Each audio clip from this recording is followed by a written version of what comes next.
I think it's time for me to move out to Heath Town, you know, out of my ends. Yeah, I've been there a long time now, and you know, like where I live on the like 12th floor, so you can see like from my kitchen straight out there is like the community centre where everything started. You know what I mean? And like how they're regenerating the place now. I literally stood there watching them just tear down the community centre that kind of like built everything that I was doing. Like what made me like what I am now, like the DJ, whatever. It all stemmed from that community centre, and it just kind of let me think like, what's happening, man, with the whole community centres then from where we was growing up with now. We're like, where are the youths going right now? Yeah. There's none. I saw the live stream you posted. I ain't been to Heath Town for a while, man, but I saw the live stream of them literally when it was tearing it down. Yeah. And I just thought, yo, that's a legacy gone, you know. That's history gone. Like a lot of people probably don't understand how important and significant that building and that whole kind of area, you know, I mean, the precinct, the flats, the shops, the garages, but the youth club and dungeon, the community centre and the dungeon, like they've just tore down some serious history. You know what I mean? So, and I went over there, you know, because when I was doing afterwards. when I did the live thing, I don't know if you remember, I says, oh, look at the Heath Town Community Centre sign. I should go over there and get it. So when I get my big building, I can put it in the corridor. And then I think it was Zoe. Zoe says, "Go on, man, go and get it." And like I finished live, and I thought, you know what? I'm going over there, you know. Yeah. So I went over there now, and saw the guy. I says, "Yo, I used to go here, you know what I mean? This is like big deal, you know what I mean?" I says, "Can I get that sign?" And he was like, "Oh, hey, gonna try and get that sign off."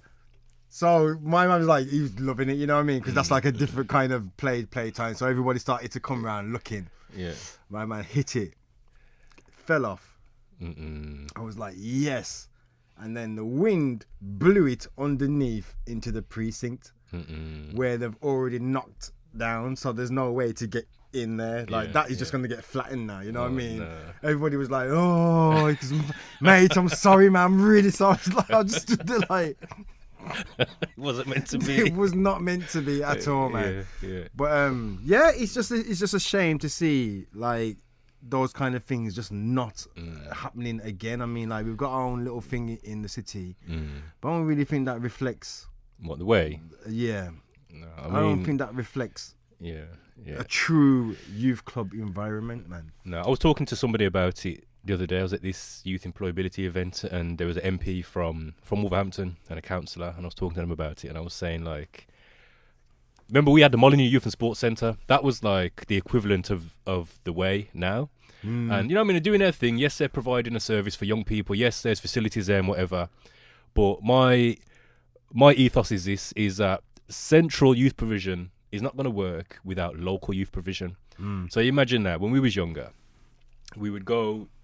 You'd go to your local youth club, you'd go Heath Town, you'd go All Saints, you'd go to Gatey Street, you'd go Dunstall, you'd go to your local youth centre and just do your thing at your local youth centre. And then maybe once or twice a week, you're going to go to your central youth centre and come together, and you're going to meet people of a similar interest. So we would go to Molyneux because basketball, because it had a studio there, because it had the computers there and whatever. Yeah, it had that little bit more than what your normal youth club would have. Plus, you would meet everybody. That's it. In that same kind of environment. Yeah, I get you. So it's like the local provision kind of helps you to get used to operating in the youth centre and gets you interested in certain things, and then you go to the central provision already with that interest, so you go in there with a purpose. Do you get what I'm saying? So central provision is good when local provision operates, and I could rant about this all day because it's like it's not going to work. You know what I mean? Youths from Heath Town with Marines, you know, there's currently a divide in Wolverhampton. You know, across the board, there's divide across the UK, across the world. You know what I mean? Neighbourhoods and whatever are divided. So you can't expect a 12, 13, 14-year-old to just take himself and go to the town centre to engage in the youth club when he doesn't know who's going to be there. Yeah. It's just not going to happen. Now, there's going to be one or two who they will go, you know, the parents will drop them off and they'll meet them at 9 o'clock when it finishes. Yeah. But across the board, it's not going to be something, it's not going to fill that gap of local provision. There's nothing like being able to walk 10 minutes up the road and you're at the youth club. Yeah. And all the man them from the estate, they're all there. Yeah. And when the youth club's done, you go outside the shops, or you're together, you're in your existing peer group. You know what I mean? You can't replace that. Those youths are going to be somewhere. They're not going to be in a youth club, because the youth club's lit down. It's rubble now. Yeah. But they're going to be somewhere, and usually it's either, unfortunately perceived as antisocial behaviour wherever they are. You know what I mean? Adults are going to see them and go, oh, there's a gang of youths outside the shopping precinct. Yeah. There's a gang of youths outside the shops. There's a gang of youths in the bus stop. And it's going to be perceived as it's antisocial. Yeah. And then what happens then is police get called, people get antisocial behaviour orders, antisocial behaviour orders get breached, they get a criminal record, and it just spirals. And I could rant about this all day, trust me. But you know what? My son went to Way when it first opened. He liked it. Yeah. He's 10. The last time I spoke to him about it, he says the Way is one of the most boringest places ever. He says it's just boring.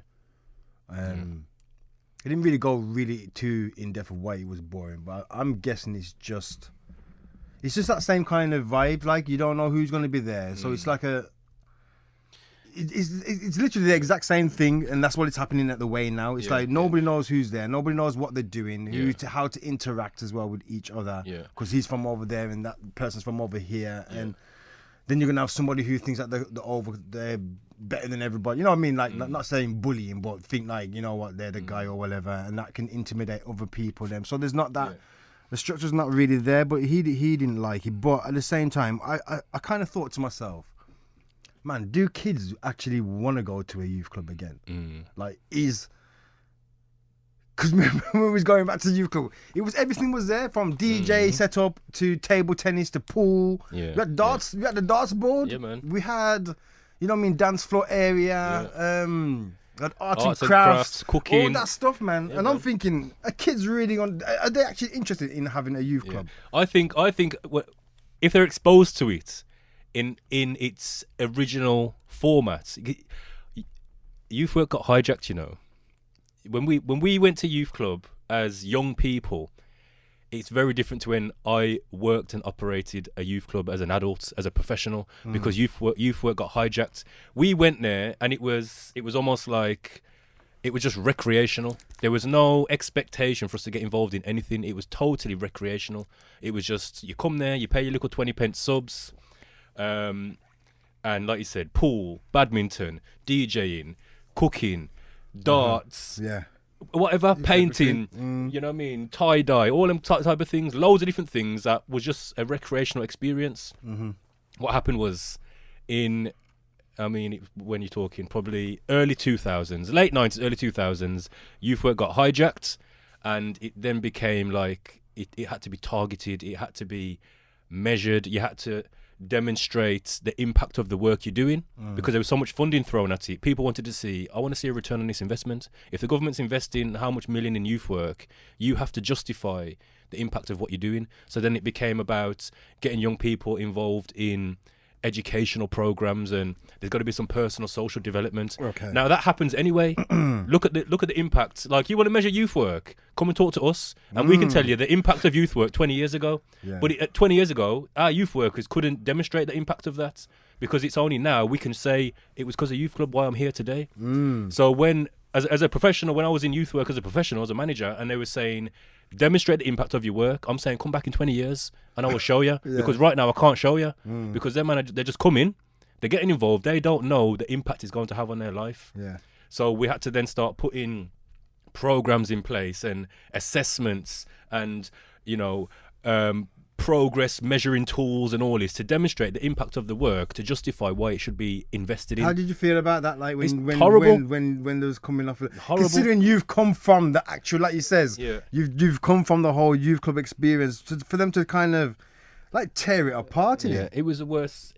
You speak to any youth worker that's been in it for a long time, they will tell you it was the worst experience, because it's almost like you have to go where the money is. When the master says do this, you have to do that or get out, and that's just how it is. So when this organisation or this stream of funding is based on these outcomes and these targets, your work has to link into that. But you know that this is not really what I'm in this for. I'm in this because I know just being here, just being able to have this conversation, just being able to let you guys play pool, just being able to, you know what I mean, get you involved in this recreational type of activity is enough. You're here, you're not on the roads, you're not getting involved in this, that and the other. You're learning how to operate in this kind of social environment. Yeah. There is a measurable benefit, but you're not going to realise it in 6 weeks. Yeah. It's going to be later on. So as a manager in the youth service, it was a battle because I knew firsthand the benefits of recreational general youth work, just universal youth work. Yeah. But the service I was managing was very focused on targeted youth work and results and measuring progress and outcomes. So it was tough, man. It was a challenge. But, you know, I just, like I said, I'm going to go back to what I was saying in terms of do they actually want a youth club? I don't know whether the term youth club would work. Yeah. Maybe it would be like a hub or something. But why would they not though?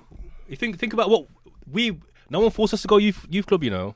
No, not at all. And obviously, it was an exciting time. It was. It was an exciting time. We went there because that's where the man them were. That's where your friends were. It was a place to go. Now, obviously, times have changed. You know, communities have changed. The way young people engage with each other has changed with social media and phones. Your and that. friend can be after somebody you don't even know. Exactly. Everything's changed. But like I said, I think going back to why I went on that rant, if young people today got to experience youth work how we experienced it in a recreational setting, why would you not want to go there? You know what I mean? True. Why would you not want to go there? You've got, and this the other thing as well is, think back to we went to youth club because the youth clubs had what we didn't have at home. I never had turntables in my yard. I never had a computer. I never had PlayStation. I never had those things in my house. Yeah. But I could go to youth club and it's there.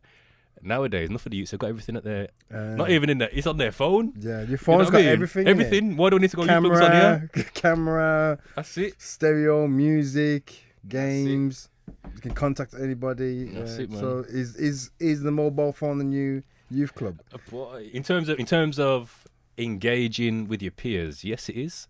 Because it's Snapchats, you know what I mean? Those conversations and sharing of jokes and memes and that. We used to do that in the youth club with each other, just, you know what I mean, blazing each other, dissing, whatever, running each other down, making joke after a man, or dance competitions, whatever it was. We would do that in the physical. These youths are doing it now on Snapchat and on their phones. But yeah, man, I think if they got to experience it, they would love it. Yeah. They'd love it. Yeah. But this is my biggest point really is who is willing to invest in it. Everyone knows the benefits of it. You talk to anyone from government right the way down to the man on the street in the corner shop, everyone knows that there is a huge benefit in youth provision, but who's going to pay for it?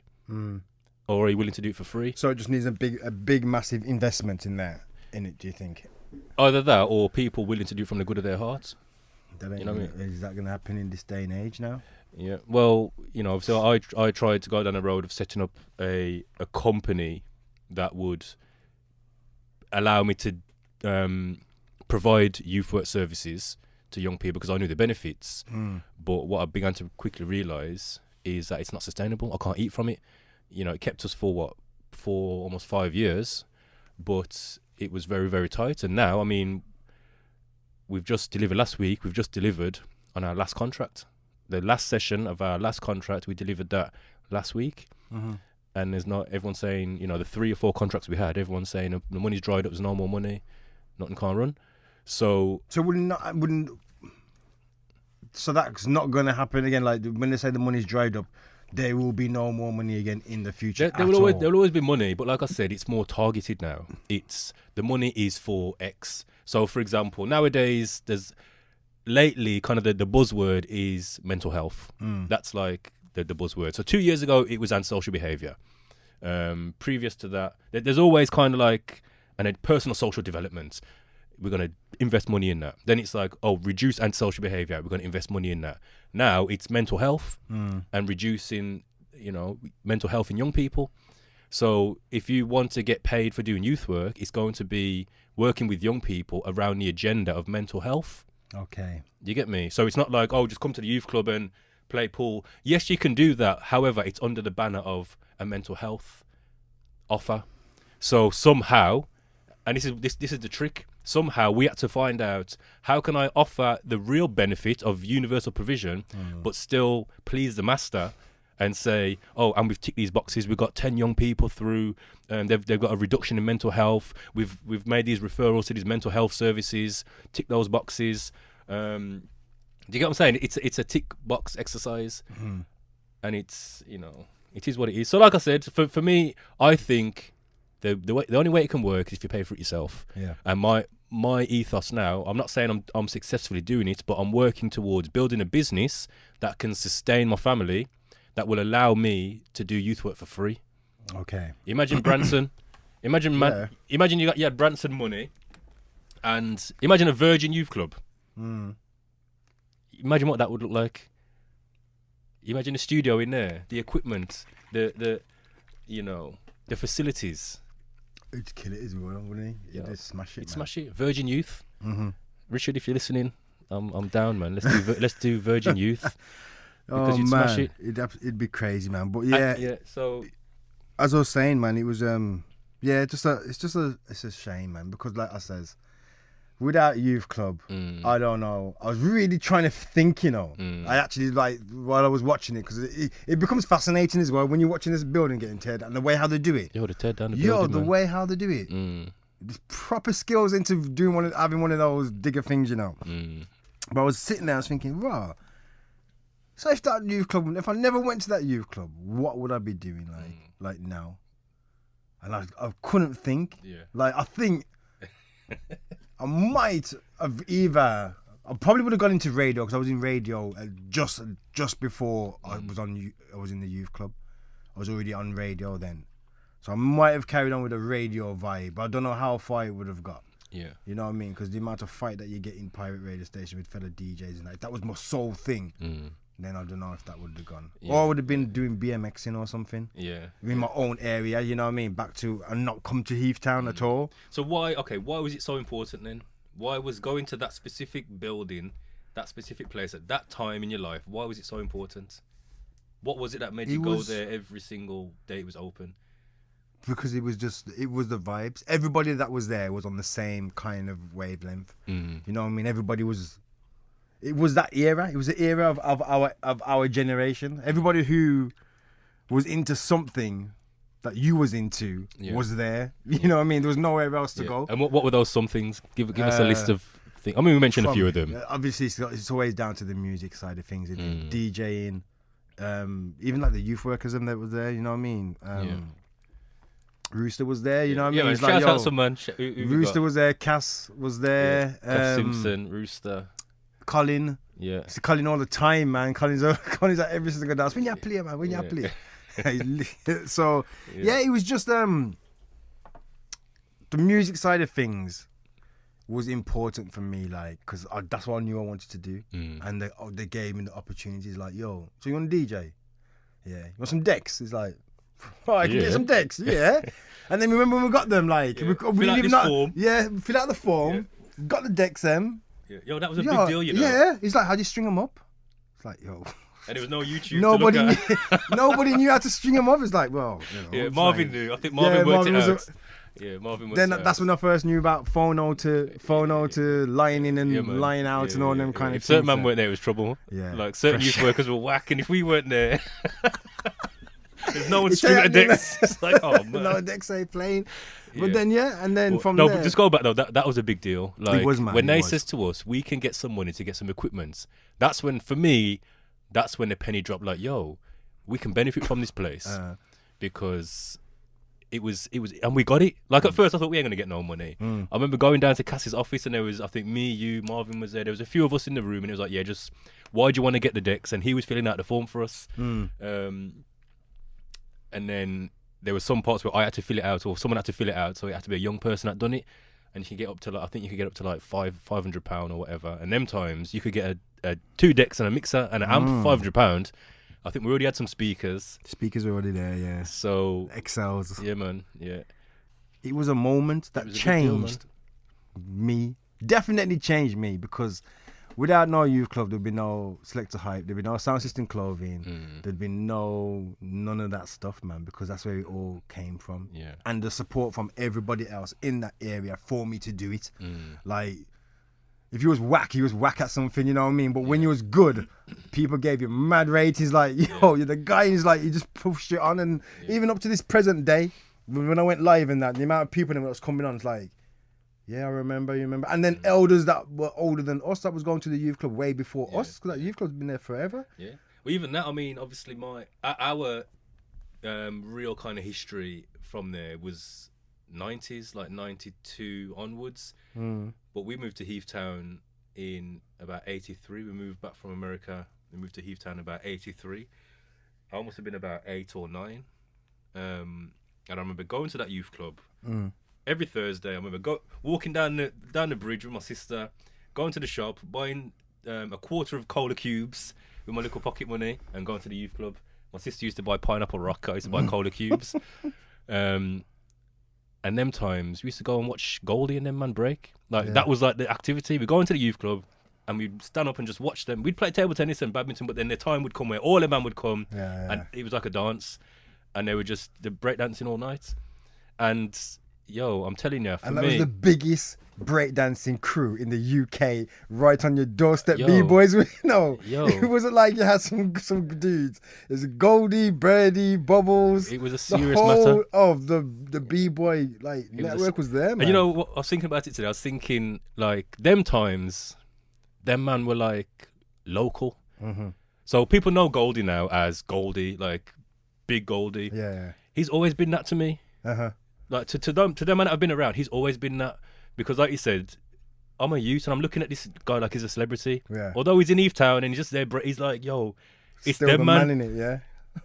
It's them man. Like, I still feel like that with Goldie now. Yeah, man. Because I only managed to meet him when he got to Civic Hall for the Journeyman tour. That's the first time I've ever spoke to him. Whatever. I've been gasping about Goldie forever, man. He's like the G. But you imagine, like, thinking back then. I'd like to ask him this question. At that point in his life, he must have felt just local. Like, I'm just here in Heath Town, just breakdancing. I'm just here. Where to us as youngers looking up, he was already that. Yeah. He's always been that. And it kind of made me reflect on, like, and it's probably a message, you know, to those local artists and those people just doing their thing locally.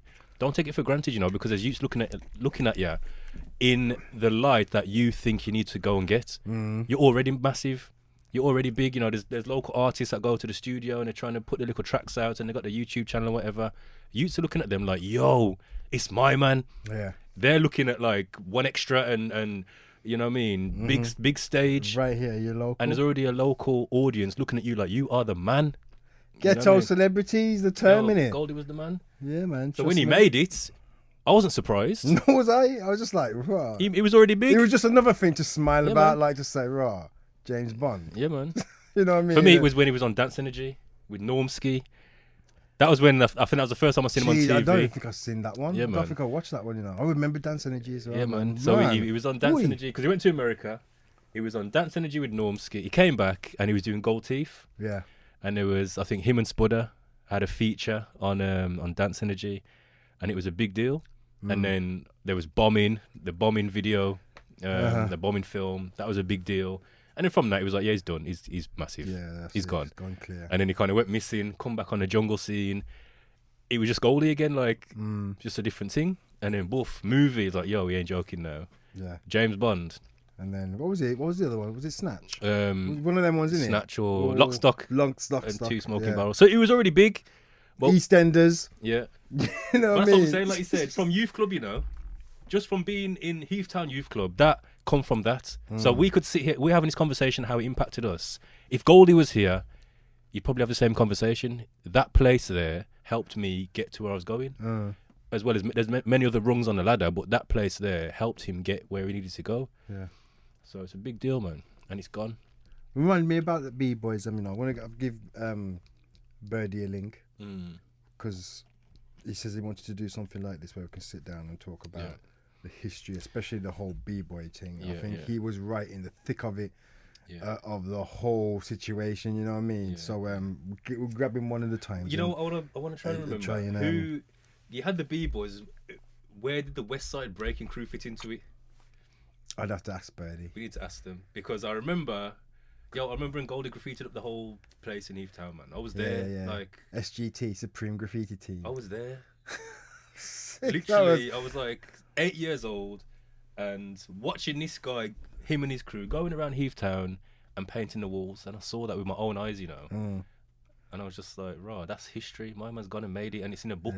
That's now documented in a book." And it's like, I saw that happen. I remember them whitewashing the wall and then putting the outline, and I was just there as a youth, just watching, like, "Raw, he's just painting." That's mad. You know that what I is mean? mad. That is mad. But yeah, there was this one mural, and it was West Side Breaking Crew. And I'm trying to think, was that their name before they were the B-Boys? I'm not sure, That's something I'd have to ask Birdie. We get him in here. Yeah. And make him talk about the history of it, man. Or we get bubbles inside, she'll let you know. So I only remember B-Boys and there's B-Boys. I think there was Network. I can't remember. There's another one called Network. And then I can't even remember off the top of my head now, man. Yeah, but there was bare breakdancing crews out there. We was inspired, man, by that, definitely. Just living around it and seeing I'm still it. trying to Google that Puma top that B-Boys was wearing, man. The red, white and blue one. Have you seen it? No. I probably have, but I can't. Yeah, it's a classic Puma top, man. Puma, it's like proper retro. Oh, yeah. And I remember when I'm one of those, and that's what social media is good about, They got them groups there where they got to do retro clothing. Yeah. And I was like, yo, anybody ID this? Because that's what they say. Can you ID this? Yeah. Guy ID'd it, and there was one for sale on eBay, and it was a small. Yeah. Yeah, the guy was in some foreign country. There was I was like, no way. There was one time where they all wore white Sergio Cicchini tracksuits, and you can get it from Owen and Owen in Wolverhampton Town Centre. Yo, when them man came in the youth club and they all had on the same tracksuits, I never wanted something so much in my life. Like, I want one of those tracksuits. To the point where I remember being in town shopping with Mum, and I say, "Mum, I want to go in that shop. Can we go in that shop? There's a tracksuit." And when I looked at it, and it was expensive, man. I thought, I ain't getting that. No way, I'm not getting that. But yeah, man, when they walked in, they all had on the same tracksuit. I was like, these man are bosses. Can you imagine that? Like in that era, that's just ridiculously. Yeah, man. The swag levels must have been just the confidence, white everything. Sergio Cicchini tracksuits. It was a big deal. It was a real big deal. And I remember seeing him. There was a time where he went missing, going to stand on Goldie. There was a time where he went missing, and he came back, and it was a summertime. It was in Wolves Town Centre. With the silver Ferrari. Nah, before that, he had on. Forget Ferrari. He had on a troop. He had on a troop jacket and some Air Jordans. Oh, okay. And I was you like, haven't even reached Ferrari levels yet. Like, yo, the boss is back. Like. The only person that ever seen a troop jacket was Flavor Flav. Yeah. He had on a troop jacket and a pair of Air Jordans, and I was just like, salute. The boss is back. Like, yo, came back with a vengeance. Yeah, man. But he really put Wolverhampton. I wouldn't say he put Wolverhampton on the map. Would you say? Do you say when people say, oh? Nah, they don't really relate him to Wolverhampton. In that sense, the local press would like if he's the Wolverhampton, they want to associate themselves. But I think worldwide they wouldn't necessarily say Goldie, Wolverhampton, Heath Town. He will incorporate it in his story. But for us who know him, like man, he's the man. He kind of made a real impact on the world coming from the place I just licked down, Heath Town Youth Club. Still halfway through his book as well, man. I picked it up the other day and listened to it, read a little bit more on it. Yeah. It's real good insight, man. Yeah. On the way how he thinks. But yeah, just, I mean, like, bringing it back to nowadays, obviously before we started recording, you've been transferring some dub plates from 10-inch to digital. For this. All day, Star? We've done it all day, man, yeah. Done it for... Before you come, about past 6 hours. Yeah. So you got a bag of dubs behind you, all related to Rebel Inting, and obviously that came from there. Came from the youth club. Yeah, man. Yeah. Yeah. So obviously, same thing, for those man. that don't know, there was like because you had Heath Town. So really, we've been speaking about the community centre, which was upstairs, the big building upstairs. Yeah. But then underneath that, in the latter days, was the dungeon. It was all about the dungeon. And that was like another youth centre they'd built at the lower level underneath the community centre, and it really was a dungeon. The ceiling was like about that Mad high. low in it. It was The tight. gym in It there. was a I tight forgot squeeze. They had the gym Yeah, in man. there and everything in it. That was the first youth centre I ever done youth work. Paid youth work was in there. Yeah, man. And Well, yeah, the first time I went to Dungeon was on the launch, and there was a sound system in there playing, and there was this Rasta man behind there, and a bagger man in there that we knew, and it was like that was my introduction to Rebel. Like, this is okay, because there was a couple sounds out already. There was a lot of sounds There was a out, couple man. sounds, but I was like, yo, new sound, and it was crisp. And like, you know what? To be honest, you probably knew about them before me. mm, Like, I didn't. Yeah, I didn't really know about them. I was still hip hop. I was still more into hip hop as a DJ. You know what I mean? yeah. But I think for us though, regardless of what we played, it was the sound system was the vehicle to get heard. Yeah. So I played. I mean, I was never really on a sound as a DJ, but I played every sound because I was kind of like the lead hip hop DJ of that generation. So any dance that's going on, regardless of which sound, I knew I could go there with my bag of records and I'm gonna play. Guaranteed. So from Motivate, Kibra, Unit 1, whatever, any sound that was playing. Redman. There were so many, man. So many. But when Rebel came, Rebel changed the game, man. They came on a different level. Number one with the boxes, the equipment, the flight cases. You know what I mean? It was just everything was just crisp. Like, raw. They're not ramping. Like, yo, they are not ramping. And I always remember just winning that DJ competition. Yeah. And the funny thing is about that competition is when I went. This is how I knew about sound system. Is when I went to Jamaica. I went to Jamaica for 8 weeks. Remember when I went to Jamaica, you went to America? You remember around about the same time? 1992. Yeah. So around about that time, went to Jamaica. I'm in Jamaica now. I didn't even want to go. I was bawling actually because I didn't want to go. I can go back. I can be that serious. I was bawling, man. I ain't going to Jamaica. I'm going to go to Jamaica, stay here. Got to Jamaica now, still bawling.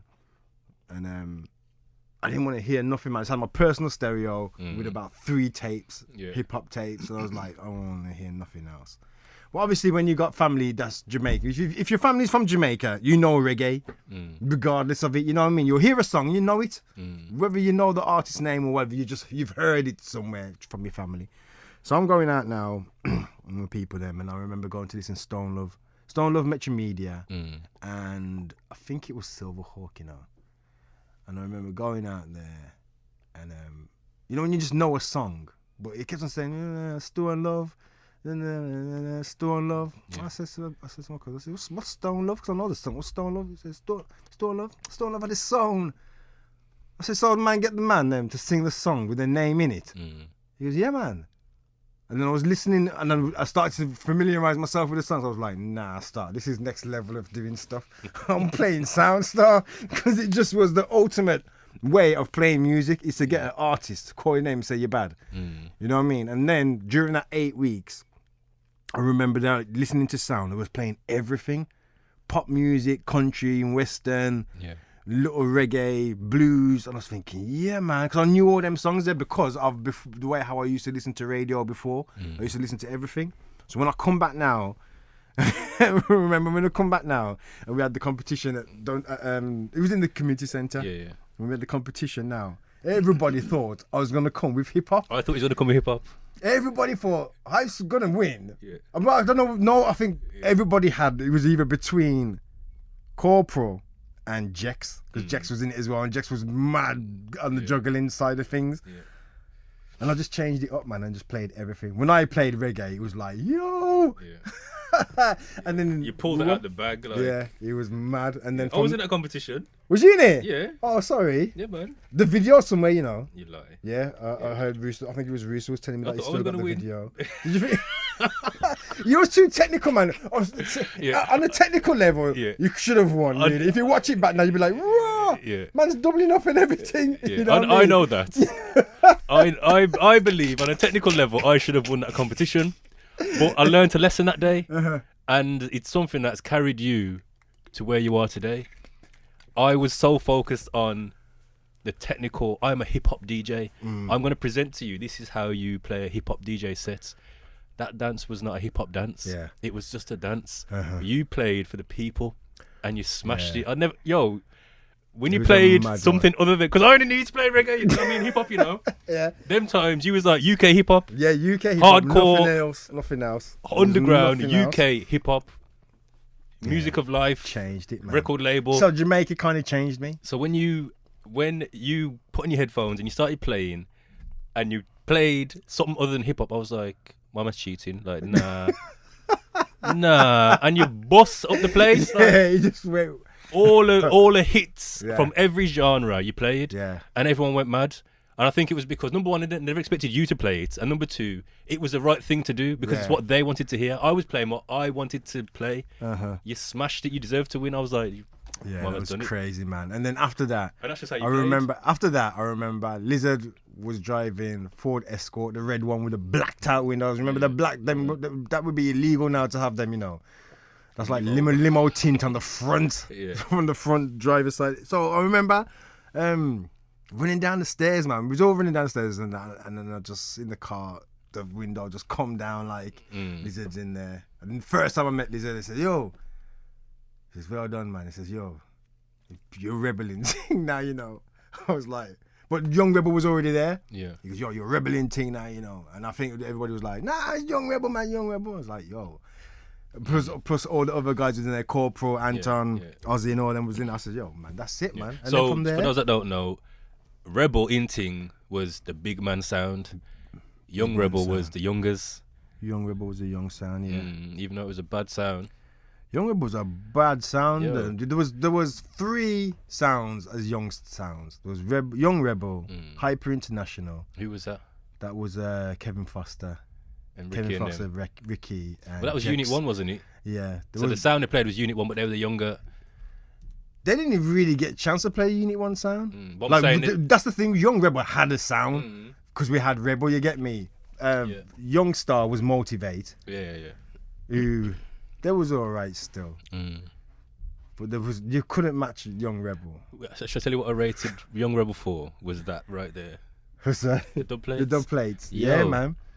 We was getting dubs, man. I think for me it was like they were the first young sound from Wolverhampton to bring it like how the big man then brought it. Yeah. Like we have got a bag of dub plates, current tracks like smashers, ready to go. You couldn't test that. Yeah, that changed. No one really had that. That changed the thing, man. Changed the thing. You know what I mean? The only other sounds, they were all in Birmingham, like Young Love Injection, Young Generation. Stone Love. That was a different kind of. You know what I mean? We was the only ones that could compete with them guys there. Young Star had no dubs, man. They just had like. They didn't have any dubs. And then Hyper International, Kevin. I always remember Kevin going to Jamaica. Yeah. And then he came back. Yeah. And when he came back from Jamaica, there was a dance at Molyneux.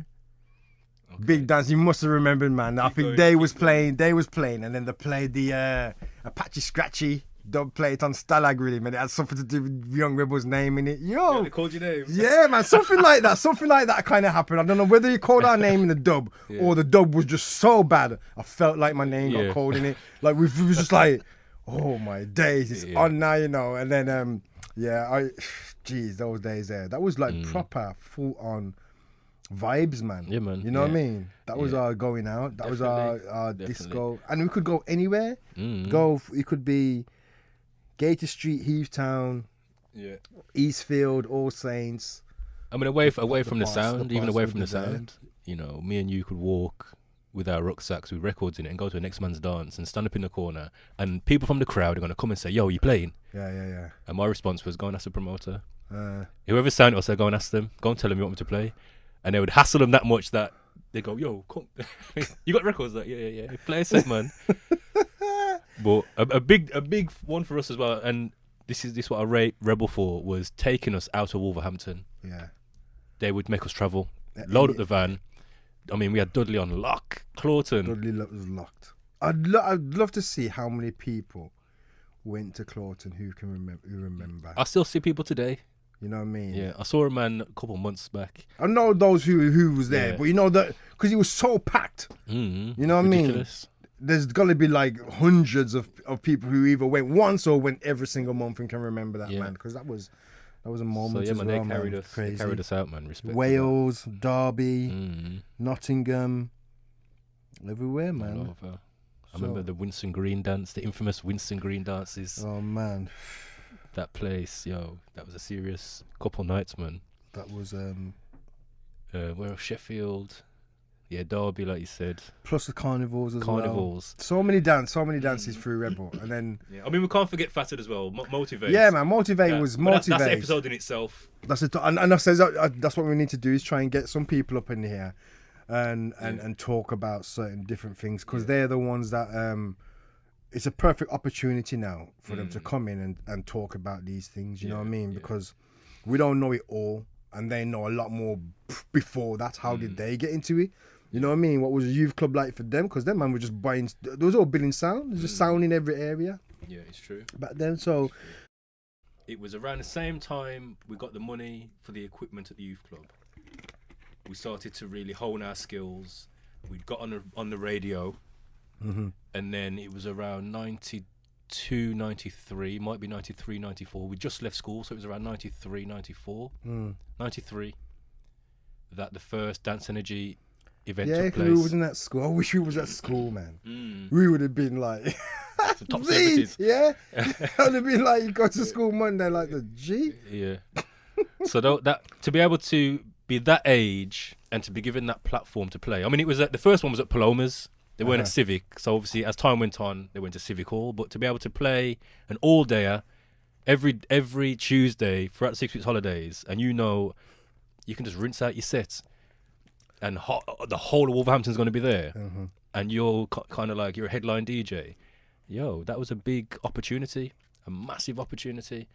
And if you think it would start from like 2 o'clock in the afternoon till like 10 o'clock at night, and you knew, okay, you'd have your daytime sets, you could go do what you're doing, enjoy the dance, go to McDonald's, come back, and you got your evening sets. It was a big opportunity, man. So definitely want to get Fatted up here and talk to them about that, man. And the struggles, because they must have went through some struggles to get us to do that, But that's what I'd like to find out. Like, just even like, how can that happen, and can't it happen again? I think, man. Boy. Oh, sometimes you just gotta reflect on things and say, man, that was just it. It's one of them things. Done. Be glad that you was part of it. Yeah. And tell the story. Yeah. You know what I mean? Sometimes you just can't bring back certain things. It's just one of them things. Can you imagine how many people we could bring up here and they could tell their story of that time period and the impact those dances had? Because you think it ran from 92 to at least 96. Because I remember I went to America 94, I came back and it was still running. So I think at least 96, probably 95. Yeah, it's about 95, 90s. And that was every 6 weeks holidays. Right up every until Tuesday. It was Bogle era, innit? Yeah, man. So every year Bogle was like the thing. Yeah. How many people could come up here and tell a story from, man? Jesus. That happened to me at that event. I met that person at that event. There's people in relationships now because of those events. Dance Energy was the spot, man. Yeah, man. It was absolutely amazing. So yeah. And again, that's youth provision. That was put on by people in the youth work sector, saw the need, and it was almost like a summer scheme. You know what I mean? Every Tuesday, throughout the 6 weeks holidays, all day, providing this provision for young people. And all the artists and everybody. Was it free? Free what? Free Dance Energy was free. I can't. Well, obviously we never paid. Pay for that star. I never paid. Dance Energy was it wasn't expensive. It was probably like £2, £3 or something like that. It was about £3. Yeah, I can't say. Because what happened with and Fatted could vouch for it, and he can explain why he did this. Yeah, he was running nice, man. Like it was cool, and then one of the Dance Energies, he decided to bring that boy band up there. What's the Criminal Damage or something? There's like 5 young black guys, and one of the sons. Wasn't it called Damage? Wasn't it just Damage? Nah, not Damage. Damage is like just another fire tonight. Ding, ding, ding, ding. That would have been good if he got Damage. It was some young guys, man, and then he upped the price to like £6 or something like that. It's like everybody was like, huh?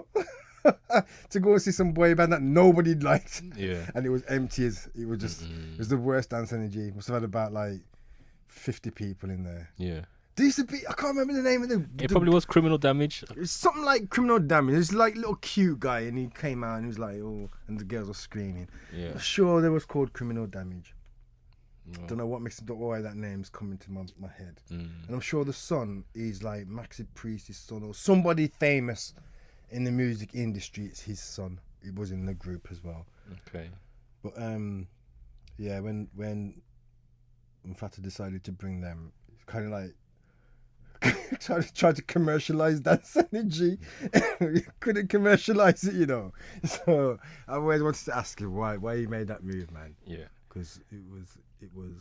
And then they started bringing like they moved from Civic and started doing them more at Gatey Street then, didn't they? So that was the Adventure Playground with Marines. And they brought General Levy. Or was that at Civic? Was General Levy at Civic or Gatey's? That was around 95. Man. Did they bring General Levy was at Thingy, Victoria? Yeah, remember yeah, Victoria across the road across the from road. yeah, that across the road was from who's Gatey that? Street. That There was Rebels dancing here. Whose sound was playing that night? I don't even know. I don't think I was in America. I think it was 94. But I remember there was General Levy, and then there was a time where what was my woman's name from EastEnders? He came with her in it. The black girl. What was her name? She had a song. Man. I know you're on about, man. Your sweetness is my weakness. That was her song. I can't remember her name. Oh, come on, man. I can't remember. Oh, No.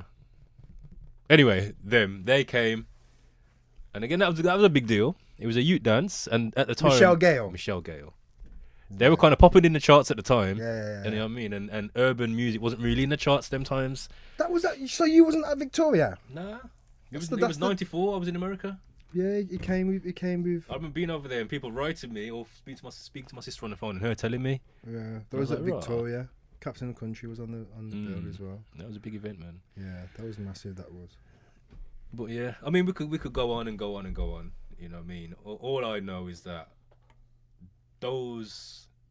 that youth provision had a massive impact in my life. And it did, man. Like you said, where if those things weren't happening, would we have experienced the things we've experienced in life? Would we be where we were? I don't think I would end up in youth work, and obviously youth work opened up a lot of doors for me. Mm-hmm. You know, obviously I'm not doing it now, but it was a career path that came from me going to youth club. You know, filling out that form and getting that money for them decks at like 14 years old was my first real kind of insight into this is what youth work is really about. And I carried that all the way through. So if I never had that experience, would I be where I am today? So yeah, man. Ain't really much more to say. But Paid out. Make sure you subscribe. If you're watching it on YouTube, hit the subscribe button and hit the notifications button as well. And you know, get in the comments, man. If we've said anything that has resonated with you, if you were in and around any of them dances, any of that history that we've just shared, get in the comments, man. We want to hear from you. If you listen to an audio, then make sure you share it with someone, because you know what I mean, we're going to keep this thing moving. 5FiveNine, we're out. Peace.